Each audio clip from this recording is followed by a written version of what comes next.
আসসালামু আলাইকুম ওরহমতুল্লাহ। প্রিয় ভাই ও বোনেরা, যে সময় সূরা ইখলাস মাত্র 10 বার পাঠ করলে আল্লাহ তাআলা দ্রুত ফল দেখান, ইনশাআল্লাহ আজ সেই সময়গুলো আপনাকে জানাবো।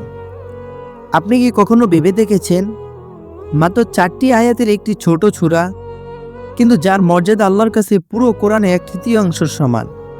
হ্যাঁ, আমি কথা বলছি সূরা ইখলাস নিয়ে। অনেকের সূরা ইখলাস পড়েন, কিন্তু খুব কম মানুষই জানেন কোন সময় কোন নিয়তে কতবার পড়লে আল্লাহ তাআলা এর প্রভাব দ্রুত দেখাতে শুরু করেন। আজকের এই ভিডিওটি শেষ পর্যন্ত দেখুন। ইনশাল্লাহ আপনি জানবেন এমন দুটি বিশেষ সময়, যে সময়গুলোতে সূরা ইখলাস 10 বার পাঠ করলে দোয়া কবুল হয়, রহমত নেমে আসে আর অদৃশ্যভাবে জীবনের গিট খুলতে শুরু করে। রাসূল সাল্লাল্লাহু আলাইহি সাল্লাম বলেছেন, সূরা ইখলাস পুরা কোরআনের 1/3 সমান। একজন আনসার সাহাবী ছিলেন, যিনি প্রতিটি নামাজে, বিশেষ করে রাতের নামাজে বারবার সূরা ইখলাস পড়তেন। অন্য সাহাবীরা বিষয়টি রাসূল সাল্লাল্লাহু আলাইহি সাল্লামকে জানালে তিনি বললেন, তাকে জিজ্ঞেস করো কেন সে বারবার এই সূরাটি পড়ে। সাহাবী উত্তর দিলেন, কারণ এতে আমার রবের গুণাবলী রয়েছে, তাই আমি এটিকে ভালোবাসি। তখন রাসূল সাল্লাল্লাহু আলাইহি সাল্লাম বললেন, তাকে জানিয়ে দাও আল্লাহও তাকে ভালোবাসেন। ভাবুন একবার, যে সূরা আল্লাহ ভালোবাসে, সে সূরার আমলের ফল কি আল্লাহ দেবেন না? এখন মনোযোগ দিয়ে শুনুন, কারণ সময়গুলো খুবই গুরুত্বপূর্ণ। প্রথম বিশেষ সময় ফজরের পর। প্রথম সময়টি হলো ফজরের ফরজ নামাজের পর থেকে সূর্য ওঠার আগ পর্যন্ত। এই সময়কে বলা হয় বরকতের সময়, রিজিক বন্টনের সময়, দোয়া কবুল হওয়ার সময়।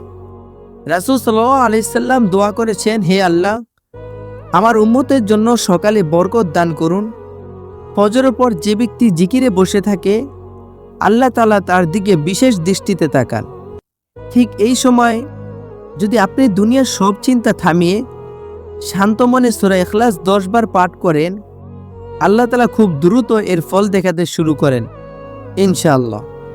কিভাবে পড়বেন? ফজরের ফরজ নামাজ শেষ করুন, নামাজের জায়গা থেকে উঠবেন না। চোখ বন্ধ করে মনে মনে আপনার সবচেয়ে বড় কষ্টটা আল্লাহর কাছে তুলে ধরুন এবং বলুন, হে আল্লাহ, আমি তোমার একত্বের সাক্ষী দিচ্ছি। এরপর ধীরে ধীরে বুঝে বুঝে সূরা ইখলাস 10 বার পাঠ করুন। কোনো তাড়াহুড়া নয়, কোনো যান্ত্রিক নয়, শুধু আল্লাহর সাথে কথা বলার অনুভূতি।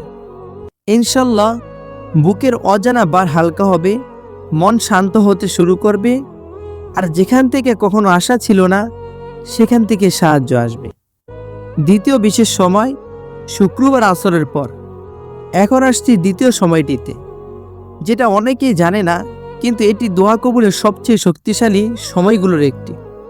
সময়টি হলো শুক্রবার আসরের নামাজের পর থেকে মাগরিবের আগের শেষ মুহূর্ত। রাসূল সাল্লাল্লাহু আলাইহি সাল্লাম বলেছেন, জুমার দিনে একটি সময় আছে, যে সময় একজন মুমিন যা চায় আল্লাহ তা কবুল করেন।